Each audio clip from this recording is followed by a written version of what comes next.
안녕하십니까. 유엔 미래포럼의 박영숙입니다. 박영숙의 미래TV. 오늘은 이제 진단만 하지 말고 비판만 하지 말고 대안을 내자. 이런 이야기는 모든 사람이 해요. 이런 이야기를 많이 하는데 실제로 실천이 안 되는 것 같아요. 저 같은 경우에는 좀 죄송하지만 외국인과 결혼한 지 35년, 그리고 영국 공간 20년, 호주 10년, 미국의 컨설팅 뭐 이런 곳에 또 5년 해서 거의 한 35년간 외국인들하고 생활을 많이 했고요. 그 사람들이 한국인들에 대해서 진단하는 것은 진단의 나라다. 모든 사람이 술자석에, 미팅 장소에, 모든 곳에 오면은 오늘 일이 있었어. 그런데 이 사람이 이거 잘못했고 저거는 엉터리고 저렇게 발표하면 안 되고 전부 진단만 한다는 거예요. 그죠? 그게 이제 비판이라는 소리죠. 비판만 하고 대안이 없다. 그래서 앞으로 대안 문화는 어떻게 만들어야 하는가? 대안을 내자. 이런 제가 주장을 하는 거죠. 그래서 어떤 그 디스커션, 토킹 뭐 이런 소사이어티가 많아요. 외국에서는요. 디스퓨트 또는 뭐 그 디베이트 소사이어티라고, 제가 디베이트 소사이어티에 여러 군데에 소속이 되어서 외국에서 제가 공부를 했기 때문에 들어가 보면 진단은 안 합니다. 대부분 그죠? 진단 팩트는 이미 다 알려져 있어요. 진단해서 뭐가 나쁘고 한 게 아니라 그러면 어떻게 하겠는가에 대해서 디베이트를 하는 거예요. 자, 이게 이제 문제라는 것은 드러났어요. 그죠? 문제라는 것은 다 드러났고, 그 문제는 이러이러하여서 인류의 해가 되고, 이러이러하여서 한국의 해가 되고, 이러이러하여서 한국의 앞으로 해결해야 할 하나의 과제로 떠올랐다라는 거는 누구나 다 이해를 해요. 그래서 디베이트 소사이어티에 갔을 때 저는 뭐 한국식으로 이거는 이렇게 돼서 잘못된 거고, 저건 저렇게 돼서 잘못된 거고, 요놈이 잘못했고 저놈이 잘못했고 이런 이야기를 했더니 앉아라 그러더라고요. 디베이트 소사이어티에 끼워주질 않아요. 대안을 가지고 와야 비판을 할 수 있다. 이런 말을 들었어요. 대안 없이 발언권이 없다는 거죠. 너무나 놀랐습니다. 대안 없이는 발언을 못하게 해요. 자, 우리나라도 이제 우리의 자녀들에게는 대안 없이는 입을 닫아라. 말을 못한다. 비판하지 마라. 왜? 너무 불만이 많은 나라예요. 너무 데모가 많은 나라예요.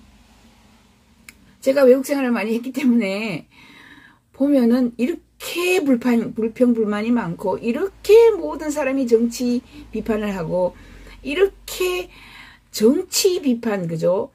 여당 비판 또는 뭐 지금 현재 있는 뭐 장차관이나 국회의원을 비판해서 돈을 이렇게 많이 버는 나라는 처음 봤죠. 그죠? 아무튼 진단하지 말고 비판만 하지 말고 대안 없이는 발언권도 없다. 이런 이야기를 하는 것을 들었습니다. 예를 들면 제가 존경하는 이 안철수 국민의당 대표님은 문정권 공공의대에 추천 입학 돌팔이 천지가 된다. 대안이 없는 거예요. 나쁘다라고만 하는 거예요. 공공의대 추천 입학 여기에서 국민들은 지금 이제 의사가 서울로만 다 모여들고 지방에는 의사가 없어서 처음부터 서울로 다 올라오고 이런 중앙 집중식이 문제다라는 것은 알고 있어요. 그죠? 그래서 지방에만 근무하는 의사를 어떻게 좀 만들어야 되겠다라는 이런 문제의식이 있어요. 진단은 다 돼 있어요. 그런데 무조건 하지 마라. 못한다. 그죠? 이런 반칙하고 특권이나 뭐 부정, 불공정 이런 짓 하지 마라.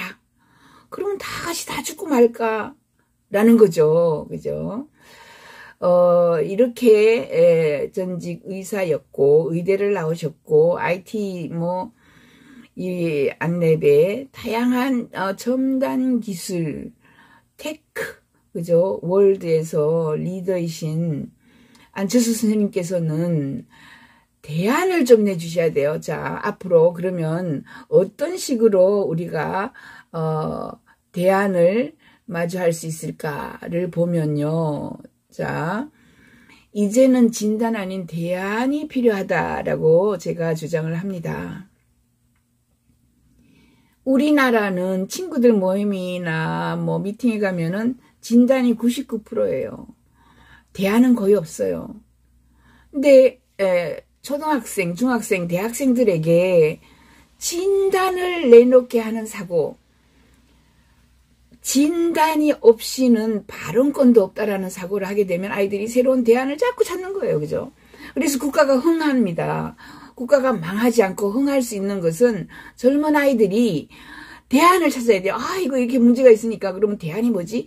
뭘 어떻게 하면 되지? 기후변화가 와서 그죠? 더워 죽겠고 뭐 여러 가지 문제점이 많은데 요거는 요놈이 잘못했고 저건 저놈이 잘못했고 이게 아니라 이것은 이렇게 풀어보면 안 될까? 이런 기술을 더 연구해보면 안 될까? 아, 우리끼리 모여가지고 이런 걸 한번 해보자. 이런 대안이 없으면 발언을 하지 마라. 이런 이야기죠. 외국 정부에서 일해보면은 제가 미팅 중에 이 사람이 이렇게 이야기해서 그 사람은 항상 그런 이야기만 하는 사람 나쁜 사람이고 그 사람 이야기 들어볼 필요가 없고 이 뭐 부처에서는 항상 이런 대안만 내는데 그것도 엉망이고 이렇게 이제 쭉 이야기를 하다 보면은 그죠? 앉아라 그래요, 좌석에서. 그 진단은 필요 없으니까. 대안이 뭐냐, 그죠? 대안이 뭐냐라고 물어봅니다. 그러면 대안을 가지지 않고, 대안을 한 번도 생각을 해본 게 없는 거예요. 대안을 왜 내가 내야 하느냐라는 것을 한 번도 생각하지 않고 살아가요. 그게 문제죠. 제가, 외국인과 살아보고, 외국인들과, 그죠? 이 여러 가지, 업무를 해보면, 문제가 나타나면 외국인은 제일 먼저 대안을 생각합니다. 아, 이거 이렇게 하면 안 될까? 이거 저렇게 하면 안 될까? 이거 말고 한꺼번에 모아가지고 요렇게 하지. 그러면 요런 정책을 내면 되겠네. 항상 대안을 먼저 생각합니다. 대안. 근데 우리나라는 누가 잘못했는지만 따져요. 저놈 나쁜 놈. 이런 식으로. 자, 대안 없이 자기의 생각을 내보일 수가 없어요. 발언권이 없어요. 대안 없으면 발언을 못하게 해요. 중간에 대안 없이 자꾸 누구 비판만 하거나 진단만 하면은 자리로 들어가세요라고 합니다. 자, 가장 중요한 것은 비판만 하면은 우리 아이들도 비판만 하려 들는 거예요. 대안이 없이, 그죠? 기후변화, 환경오염, 지금 마스크를 이렇게 하루에 한 개씩, 80억 명이 하루에 한 개씩 버리면 한 뭐 2, 3개월 또는 뭐 1년만 지나면 바다에 마스크만 둥둥 떠다닐 거예요. 이러면 어떻게 할 것인가라는 대안을, 그죠? 마련하고, 대안을 생각하고, 앞으로 대안을 내는 사람은 돈을 법니다. 많은 사람들이 유튜브에서 돈 버는 방법만 이야기해요. 돈 버는 방법은, 저희는, 15대 과제가 있는데, 그 과제를 해결하는 사람들이 가장 돈을 많이 번다. 그리고 의미 있게 많이 버는 거죠. 뭐 주식 투자해가지고 지금 사가지고 지금 집 사가지고 그렇게 돈을 많이 버는 것은 큰 의미는 없어요. 뭐 돈 많으면은 뭐 존경받는 이런 사회이긴 하지만 큰 의미는 없어요. 그러나 내가 기후변화를 이런 연구를 해서 기후변화를 해결했어. 기후변화에 조금이라도 도움이 됐어. 환경오염에 물을 깨끗하게 정수하는 그죠? 이런 기술을 내가 내놨어. 이렇게 대안을 내놨을 때는 존경을 받죠. 그래서 제가 제안하는 것은 이것은 이래서 안 좋으니 이런 방법, 그 다른 방법으로 하는 것이 더 좋을 것 같아요. 제 생각에는 이렇게 문장을 끝을 내야지 이거 안 좋다까지 했을 때는 발언을 못하게 하거나 신문에 내주질 않는 거예요. 비판만 할 때는 의미가 없어요. 우리 사회 문화가 비판만 하는 문화이기 때문에 비판 말고 대안이 있는 사람에게만 비판하도록 하는 거죠. 대안이 있는 사람에게만 진단을 하게 하는 겁니다. 또 이것보다는 이렇게 처리하는 쪽이 더 공정한 듯 해요. 그죠? 이것도 이런 방법으로 이렇게 처리를 하니까 더 공정한 방법은 이런 방법이 있어요까지 한 문장으로 완성이 되어야, 대안이 있어야 발언을 하게 해준다. 또 그렇게 시도하는 것보다는 이쪽으로 시도하는 것이 더 나을 듯 해요. 이런 대안이 있어요. 라고 말을 하게 해요. 자, 마지막으로 이미 이거 해봤더니 안 돼요. 이제는 이런 시도를 해보면 어떨까요? 라고 또 대안을 내요. 대안 없이는 발언권을 주지 않는 사회가 서구의 사회라는 것을 제가 디베이트 소사이어티에 들어가서 알게 되었습니다. 정말 놀라웠어요. 그 당시는 충격이었습니다. 벌써 20년, 30년 전이지만은, 자, 이렇게 대안이 없이 비판만 하는 사람들은 좀 없어졌으면 좋겠어요. 죄송해요. 비판을 하면서 대안까지 내놓는 이런 사람들에게 우리는 발언권을 줘야 한다. 그래야 우리 아이들이 배운다. 우리 아이들이 이미 초등학생인데요. 가만히 들어보면요. 전부 비판만 해요. 어른들은요. 이것도 잘못하고요. 저것도 잘못하고요. 이놈도 나쁘고 저놈도 나쁘고. 어른들은 다 나빠요. 이렇게 이미 비판을 해요. 자, 그게 아니다. 그죠? 앞으로 이제 대안을 낼 때 또 중요한 것은 미래를 대안으로 낼 수가 있는 거예요. 가령 지금 가장 큰 이슈가 의사들이 파업을 해요. 그러면은 그 파업을 대상으로 생각을 해봐요. 이렇게 1번 이미 뭐뭐 회사가 이런 제품, 이런 서비스를 내놓았으니 이것을 한국형으로 바꿔서 이렇게 이용해 보면은 이 문제가 해결되지 않을까요? AI 같은 것이 이해가 되겠죠. AI가 우선은 의료 또는 병원에서 대안으로 AI가 진단, 진료, 영상의학과에는 지금 대안이 굉장히 많이 들어와 있어요. 이미 대안으로 이미 그런 일들을 대신할 수 있는 이런 형태가 되는 거죠.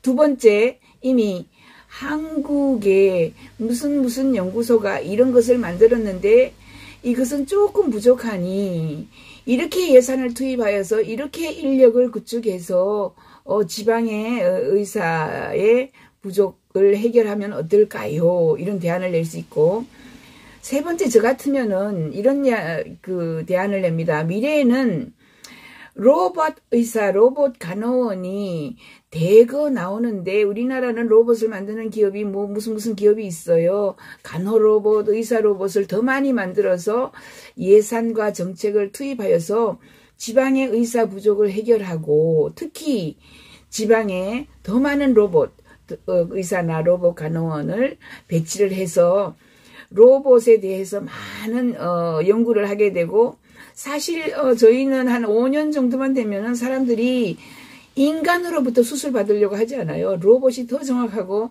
더 상처가 적고 더 정확하고 값싸기 때문에 로봇 의사를 찾아가죠. 그러면 이제 서울에서 전부 로봇 의사, 로봇 간호원이 있는 지방병원으로 오히려 이동할 수도 있어요. 그래서 대안을 낼 때에는 미래를 생각해라. 미래 기술, 어떤 기술이 어디까지 와 있기 때문에 여기에 예산을 들여가지고 이러이러한 것을 대안으로 내자. 가령 예를 들어서 의사 정원수를 늘린다라고 할 필요가 없는 거예요. 사실은. 그러니까 로봇 조종, 로봇 전문가의 인력을 크게 늘린다. 의료 로봇 전문가를 크게 늘린다. 라고 대안을 내서, 그죠? 처음에는 의료 로봇을 하게 하는 거예요. 저희 미래학자들은 호랑이 잡으러 호랑이 굴에 절대로 안 들어간다. 옆에 조그맣게 여우굴을 만들어서 여우굴을 차츰차츰 키우는 거예요. 그러니까 로봇 의사, 로봇 간호원을 의료 로봇 최고 전문가 과정 이런 식으로 해서 아이들을 의료용으로, 그죠? 의료 분야의 전문가로 만들어서 이런 분야를 막 발전시키면 전 세계 우리나라가 로봇 의사, 로봇 간호원 분야에서 1위를 해서, 그죠? 그 아이들을 해외에 또, 많은 일자리를 찾을 수 있도록 내보낼 수도 있는 거고요. 이걸 반드시 의사라는 직책을 달아줘야만 하는가. 이런 대안들을 내놓으면서 대안 없이는 비판하지 말자. 박영숙의 미래TV 오늘은 대안을 가지고 있지 않으면 발언하지 마십시오 라는 이야기를 하였습니다. 감사합니다.